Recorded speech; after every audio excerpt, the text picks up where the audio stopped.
तो पिलामाने आज आम षष्ठ श्रेणी साहित्य बहीर जन्मभूमि कविताटीर समस्त प्रश्न और तार उत्तर विषय आलोचना करवा। तो भिडियो को शेष पर्यंत देख ना बुझीपर ना। तो प्रश्न नंबर 1 रे क नंबर अच्छी आम जो देश जन्म लाभ करूँ ताकू कौन बोली कहवा।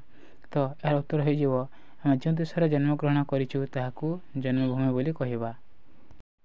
प्रश्न नंबर ख जीवन धारण करने जन्मभूमि आमको कौन दिए। उत्तर जीवन धारण करने जन्मभूमि आमको फल और शस्य प्रदान करिथाए। ताहार वायु आम निश्वास प्रश्वास प्रवाहित हुए। ताहार स्निग्ध स्वच्छ जल रे आमर शोष दूर हुए। प्रश्न नंबर ग जन्मभूमि कहा सहित तुलनीय। उत्तर जन्मभूमि माँ सहित तुलनीय। प्रश्न नंबर घ परिवार फुटिला फूल माने किए। फुटिला फूल उद्यान शोभा बढ़ाई थाए। स्नेहर पितुला भाई भौणी माने फुटिला फूल परी परिवार को सुखमय और सुंदर करिथांती। प्रश्न नंबर मणि और मुक्ता क्योंटी सहायता होई रही।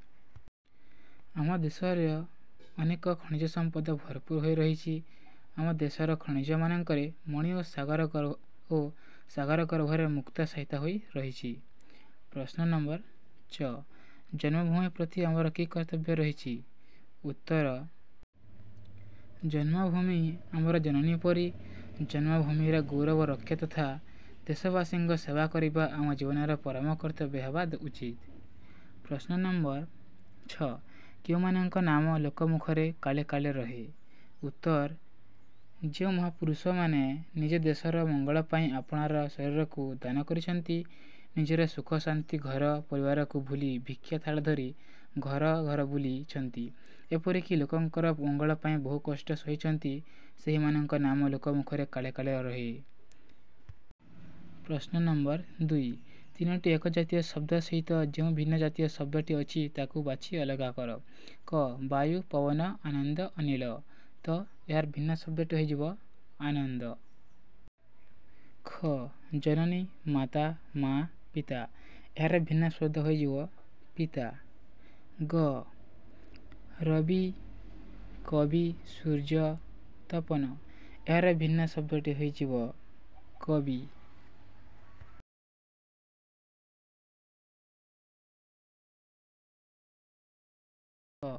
विहग नक्षत्र विहंगम पक्षी तो यार भिन्न शब्दटी है नक्षत्र।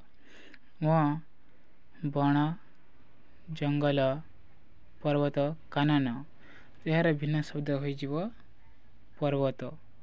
प्रश्न नंबर 3 मन पकाई कवितांश को पूर्ण कर। जार फल शस्य करे डेक्स धारण कौन हो जीवन। ख जे देश अच्छा मोर प्रिय डेक्स तो हो यार उत्तर हो परिवार। जे देश अच्छा मोर प्रिय परिवार। ऑप्शन ग प्रश्न ग स्नेहर पितुला डेक्स सकले स्नेहर पितुला भाई भौणी सकले। प्रश्न नंबर घ असंख्य नक्षत्र शोभे सुनील डेक्स तार उत्तर हो आकाशी। असंख्य नक्षत्र शोभे सुनील आकाशी। जे देशे कानने शोभे केते तोरा फूल। एबे आमे जिबा प्रश्न नंबर 4 सरल भाषा रे अर्थ बुझाई लेख। क सही मोर जन्मभूमि जननी समान धरातले कहीं अच्छी ता समान स्थान। तो यार उत्तर हो सही मोर डट डट डट समान स्थान। तो एठी लिखिब उक्त पद्यांशटी कवि पद्मचरण पट्टनायक लिखित जन्मभूमि कवितार उद्धृत। एठार कवि जन्मभूमिर परिचय प्रदान करने सहित तार सहित कहीं तुलनीय नुहंती बोली उल्लेख करिसंती। कवितार प्रारंभिक पर्यायर जन्मभूमिर परिचय प्रदान करने को जाए कवि कहिसंती जे जो देश में मु जन्मग्रहण करिछि जार पवन मोर निश्वास प्रश्वास बहुची एपरिक जो देश रवि किरण और उत्ताप देउछंती ताहा मोर जन्मभूमि। जार सुशीतल स्वच्छ जल पान करी मोर शोष दूर हेउची जार फल और शस्य खाए मु जीवन धारण करुची एपरिक जार वक्ष देश मु सर्वदा चलाबुला करुची सही देश मोर जननी परी से मोर जन्मभूमि अटे। ए पृथ्वी रे ताहा सहित समान हेला परी स्थान आउ केउटी नाही। प्रश्न नंबर ख ताहा लगी शरीर रक्तबिंदु दान जे न करे कृतघ्न से पशुर समान। तो उत्तर हो ताहा लगी डट डट डट पशुर समान। संस्कृत पद्यांशटी कवि पद्मचरण पट्टनायक लिखित जन्मभूमि कवितारू आनीत। एठार जन्ममाटी जी किछि त्याग न करे से किपरि कृतघ्न और पशुतुल्य विचित हुए ताहा सर्वदा ताहा वर्णना करा जायछि। प्रत्येक मनुष्य जन्मभूमिर अन्न जल खाई आपणार शरीर को जीवित रखती। सही माटी मार परिचय अन्य निकट में परिचित हुअନ୍ତି। तार गौरव सेमानंकर सुख सौभाग्यर उदय हुए। तार पतन सेमानंक पतन अवश्यम्भावी हो पड़े। से जन्म माटीर कथा को दूर देश में थी मन पकाइले मनटा गोले घांटी हुए। मन दुखरे ताकू देखियापाई सर्वदा झुरी हेबाकू पड़े। ସେହି ଜନ୍ମ ମାଟି ଠାରୁ ବହୁ ଭାବେ ଉପକୃତ ହୋଇଥିବା ବ୍ୟକ୍ତି ଯଦି ଆପଣା ଶରୀରର ରକ୍ତବିନ୍ଦୁ ମାଟି ମା ପାଇଁ ଦାନ ନ କରେ ତେବେ ସେ ପଶୁତୁଲ୍ୟ ବିବେଚିତ ହୁଏ। ତାକୁ କୃତଘ୍ନ ବୋଲି କୁହାଯାଏ। ଜନ୍ମ ମାଟି ପ୍ରତି ସର୍ବଦା କୃତଜ୍ଞ ହୋଇ ରହିବା ଉଚିତ। ଏବେ ଆମେ ଯିବା ପରବର୍ତ୍ତୀ ପ୍ରଶ୍ନକୁ। ପ୍ରଶ୍ନ ବର୍ଗ ମୁଣ୍ଡ ଝାଳ ଗୋଡ଼େ ମାରି ସ୍ୱଦେଶ ମଙ୍ଗଳେ ଲେଖି ଯାଇଛନ୍ତି ନାମ ଅକ୍ଷୟ ଅକ୍ଷୟରେ। ଏହାର ଉତ୍ତର ହୋଇଯିବ ମୁଣ୍ଡ ଝାଳ ଡଟ୍ ଡଟ୍ ଡଟ୍ ଅକ୍ଷୟ ଅକ୍ଷରେ। ଉପରୋକ୍ତ ପଦ୍ୟାଂଶଟି ପଠିତ ସାହିତ୍ୟ ବହିର ଜନ୍ମଭୂମି କବିତାରେ ଗୃହୀତ। ଏଠାରେ କବି ପଦ୍ମଚରଣ ପଟ୍ଟନାୟକ ମହାବୀରମାନଙ୍କର ଜନ୍ମମାଟି ପାଇଁ ମହାନ ଅବଦାନ ସମ୍ପର୍କରେ ଆଲୋକପାତ କରିଛନ୍ତି।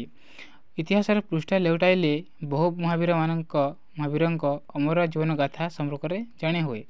ସେହି ବୀରଗଣ ନିଜ ଜନ୍ମଭୂମିର ମଙ୍ଗଳ ବିଧାନ ପାଇଁ ଆପଣାର ଶରୀର ଦାନ କରିବାକୁ ପଛାଇ ନାହାନ୍ତି। ନିଜ ସୁଖ ଶାନ୍ତି ପରିବାରକୁ ଭୁଲି ସେମାନେ ଭିକ୍ଷା ଥାଳ ଧରି ଦୁଆରେ ଦୁଆରେ ବୁଲିଛନ୍ତି। ସେମାନେ ଏ ମାଟି ପାଇଁ ନିଃସ୍ୱ କାଙ୍ଗାଳ ହୋଇଯାଇଛନ୍ତି। ଅନ୍ୟର ମଙ୍ଗଳ ବିଧାନ ନିମିତ୍ତ ମୁଣ୍ଡ ଝାଳକୁ ଗୋଡ଼ରେ ମାରି ବହୁ କଷ୍ଟରେ କାର୍ଯ୍ୟ କରିଛନ୍ତି। ଏପରି ବୀର ସନ୍ତାନମାନେ ନିଜର କର୍ମ ଦ୍ୱାରା ଅକ୍ଷୟ ଅକ୍ଷରେ ଆପଣାର ନାମକୁ ଲେଖି ଯାଇଛନ୍ତି। ଲୋକମୁଖରେ ଯୁଗ ଯୁଗ ଧରି ସେମାନଙ୍କର ଅମର ଗାଥା ପ୍ରଚାରିତ ହେଉଛି। ସେହିଭଳି ସନ୍ତାନ ଲାଭ କରି ସେମାନଙ୍କର ପିତାମାତା ଓ ଜନ୍ମଭୂମି ଧନ୍ୟ ହୋଇଛି। ସେମାନଙ୍କ ଜୀବନ କାହାଣୀ ଆମକୁ ଉଦ୍ବୁଦ୍ଧ କରୁଛି। ଏବେ ଆମେ ଯିବା ପରବର୍ତ୍ତୀ ପ୍ରଶ୍ନକୁ। ପ୍ରଶ୍ନ ନମ୍ବର 5 ବିଶେଷଣ ପଦଗୁଡ଼ିକ ଚିହ୍ନାଇ ଦିଅ। ତ ଏଠି ହେଇଛି ସ୍ୱଚ୍ଛ ସ୍ୱଚ୍ଛ ଜଳ। ତ ଜଳର ଗୁଣ କ'ଣ? ସ୍ୱଚ୍ଛ। ତ ଏଠାରେ ହେଇଯିବ ସ୍ୱଚ୍ଛ। ପ୍ରିୟ ପରିବାର ଠାରେ ପ୍ରିୟ ଦୟାମୟ ପିତା ଏ ଦୟାମୟ ଫୁଟିଲା ଫୁଲ। ଏଠାରେ ଫୁଟିଲା ବିଶେଷଣ ପଦ ହେଇଯିବ। ସୁନୀଲ ଆକାଶ ଏଠାରେ ସୁନୀଲ।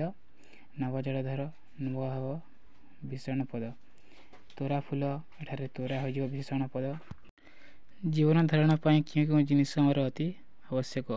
ଏହାର ଉତ୍ତର ହୋଇଯିବ ଜୀବନ ଧାରଣ ପାଇଁ ଜନ୍ମଭୂମିର ପବନ ସୂର୍ଯ୍ୟକିରଣ ସ୍ୱଚ୍ଛ ଜଳ ଓ ଶସ୍ୟ ଫଳ ଆମର ଅତି ଆବଶ୍ୟକ। ପ୍ରଶ୍ନ ନମ୍ବର ଖ ଜନ୍ମଭୂମି ଜନନୀ ସହିତ ସମାନ କାହିଁକି? ଉତ୍ତର ମା ଯେପରି ଆମକୁ ତାର ବକ୍ଷର କ୍ଷୀର ଦିଏ ଆମକୁ ଲାଳନ ପାଳନ କରେ ସେହିପରି ଜନ୍ମଭୂମି ଆମକୁ ନିଜ ପାଖରେ ରଖିଥିବା ନାନାବିଧ ପଦାର୍ଥ ଦାନ କରି ପାଳନ କରେ। ଜନ୍ମଭୂମିର ବାୟୁ ସୂର୍ଯ୍ୟକିରଣ ସ୍ୱଚ୍ଛ ଜଳ ଏବଂ ଶସ୍ୟ ଫଳ ଆମ ଜୀବନ ଧାରଣ ପାଇଁ ନିତାନ୍ତ ଆବଶ୍ୟକ। ତେଣୁ ଜନ୍ମଭୂମିକୁ ଜନନୀ ସହିତ ତୁଳନା କରାଯାଇଛି। ତ ଏବେ ଆମେ ଯିବା ପ୍ରଶ୍ନ ନମ୍ବର ଗକୁ। ତ ଗରେ ଅଛି ପରିବାରର କେଉଁମାନେ ଆମର ପ୍ରିୟ? ତ ଉତ୍ତର ହେଇଯିବ ପରିବାରର ସମସ୍ତଙ୍କ ପାଇଁ ଖୁବ୍ ଆପଣାର। ପରିବାରରେ ଦୟାମୟ ପିତା ସ୍ନେହମୟ ଜନନୀ ଓ ସ୍ନେହର ପିତୁଲା ଭାଇ ଭଉଣୀ ଆମର ଅତି ପ୍ରିୟ ଅଟନ୍ତି। ପ୍ରଶ୍ନ ନମ୍ବର ଘ କାହାକୁ କବି କୃତଘ୍ନ ଓ ପଶୁର ସମାନ ବୋଲି କହିଛନ୍ତି? ଉତ୍ତର ଯେଉଁ ଲୋକ ଜନ୍ମଭୂମି ଠାରୁ ନାନାବିଧ ଉପକାର ପାଇ ତାର ମଙ୍ଗଳ ବିଧାନ ପାଇଁ ଆପଣା ଶରୀରକୁ ରକ୍ତଦାନ ନ କରେ ତାକୁ କବି କୃତଘ୍ନ ଓ ପଶୁ ସହିତ ସମାନ ବୋଲି ବିବେଚନା କରିଛନ୍ତି। ପ୍ରଶ୍ନ ନମ୍ବର ମହାପୁରୁଷମାନଙ୍କ ଜୀବନୀରୁ ଆମେ କି ଶିକ୍ଷା ପାଉ? ତ ଏହାର ବି ଉତ୍ତର ହୋଇଯିବ ଦେଶର ମଙ୍ଗଳ ବିଧାନ ପାଇଁ ନିଜର ଶରୀରକୁ ଦାନ କରିବା ଉଚିତ। ନିଜର ସୁଖ ଶାନ୍ତି ଘର ପରିବାରକୁ ଭୁଲିଯାଇ ଅନ୍ୟର ମଙ୍ଗଳ କରିବା ଉଚିତ। ଏପରିକି ନାନାବିଧ କଷ୍ଟ ସହି ଲୋକଙ୍କର ମଙ୍ଗଳ ସାଧନ କରିବା ଆବଶ୍ୟକ। ଏହା ହିଁ ମହାପୁରୁଷମାନଙ୍କର ଜୀବନୀରୁ ଆମେ ଶିକ୍ଷା ଲାଭ କରୁ। ପ୍ରଶ୍ନ ନମ୍ବର 7 ସ୍ନେହର ପିତୁଳା ଭଳି ପିତୁଳା ଶବ୍ଦ ପୂର୍ବରୁ ଆଉ କେଉଁ ଶବ୍ଦଟି ବ୍ୟବହାର କରି ହେବ ଭାବି ଲେଖ। ତ ନୟନ ପିତୁଳା। ପ୍ରଶ୍ନ ନମ୍ବର 8 ବନ୍ଧନୀ ମଧ୍ୟରୁ ଉପଯୁକ୍ତ ଶବ୍ଦ ବାଛି ଶୂନ୍ୟ ସ୍ଥାନରେ ଲେଖ। ରବିତାପ ଡ୍ୟାକ୍ସ ରବିତାପ କିରଣ ଭିତରେ।